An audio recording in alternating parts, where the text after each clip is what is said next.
Today, the United States and Iran are locked in a tense, armed standoff.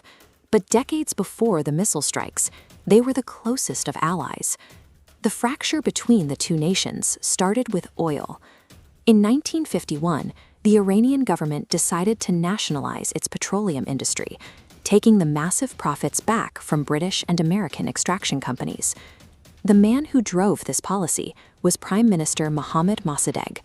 By cutting out foreign corporations, he became an instant national hero. The West retaliated. The CIA and British intelligence orchestrated a coup, forced Mossadegh out of power, and handed total control over to a compliant monarch. That monarch was Shah Mohammad Reza Pahlavi. Under him, American and British companies returned to pump the oil and keep the vast majority of wealth. Inside the country, the Shah pushed aggressive, rapid westernization on a deeply conservative society. Anyone who spoke out against the regime was hunted down, tortured, or killed by his notorious secret police. This image shows the sprawling Persepolis tent city, built for an outrageously lavish festival in 1971.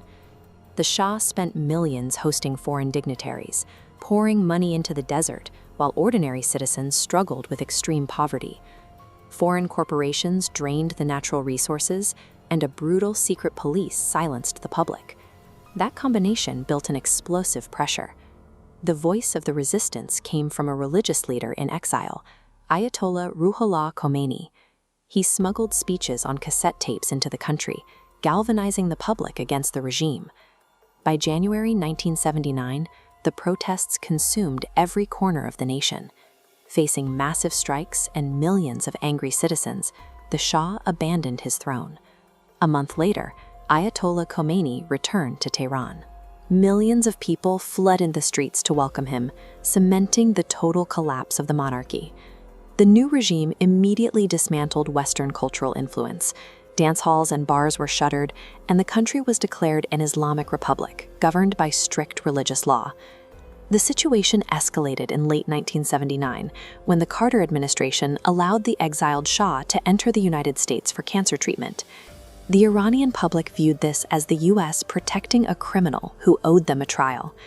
The reaction was immediate. On November 4th, thousands of furious students swarmed the U.S. Embassy in Tehran and scaled the walls. They breached the compound and captured 52 American diplomats. This initiated a tense, agonizing hostage crisis that would drag on for 444 days.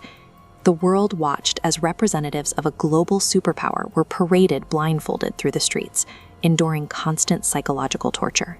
By giving shelter to a single deposed monarch, the United States turned a domestic uprising into a direct physical confrontation with American authority.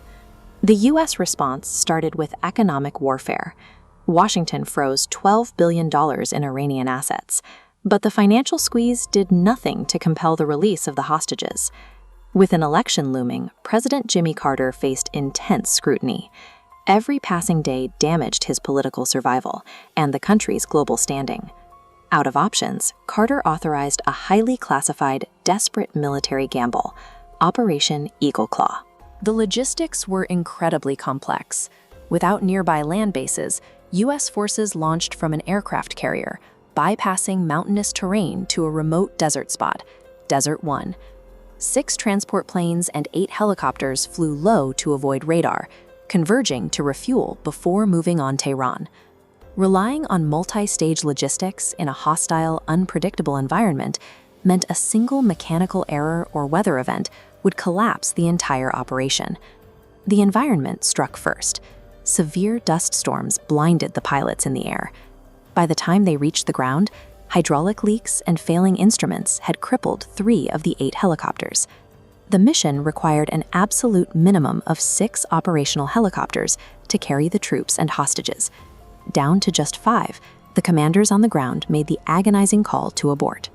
In the rush to evacuate the dark, swirling desert, a disoriented helicopter pilot banked too sharply, slicing directly into a fully fueled C-130 transport plane. The resulting fireball killed 8 American servicemen. The surviving troops fled, leaving their dead and their charred aircraft abandoned in the Iranian sand. This fiery disaster effectively destroyed Carter's presidency. For the Iranian leadership, the American failure was absolute proof God was actively protecting their revolution. Having survived the initial crisis, Ayatollah Khomeini knew the CIA had overthrown their government before. To prevent another Western-backed regime change, Iran needed an impenetrable internal structure. They designed a political system that insulated actual power from the voting public, placing ultimate authority in the hands of religious experts. Here is how it works. The public votes for an 86-member assembly of experts, who select the supreme leader. The leader appoints the Guardian Council. This powerful council has absolute veto power, blocking any moderate or pro-Western candidate from the ballot. Because the voting public can only choose from pre-approved loyalists, a peaceful pro-Western political shift from within is legally impossible. But a rigid constitution still requires physical protection.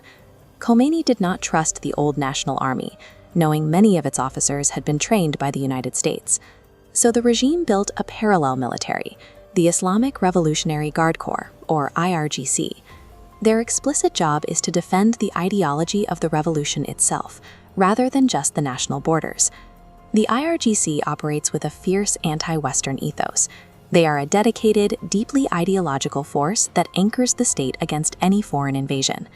To push the front lines away from their own territory, Iran expanded this strategy outward, funding and arming proxy militias across the Middle East.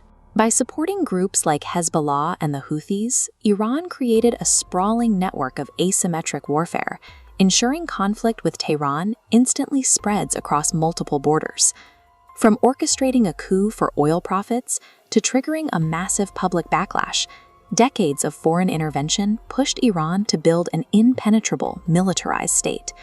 The US spent half a century trying to control the region, and in the process, engineered the exact geopolitical rival it wanted to avoid.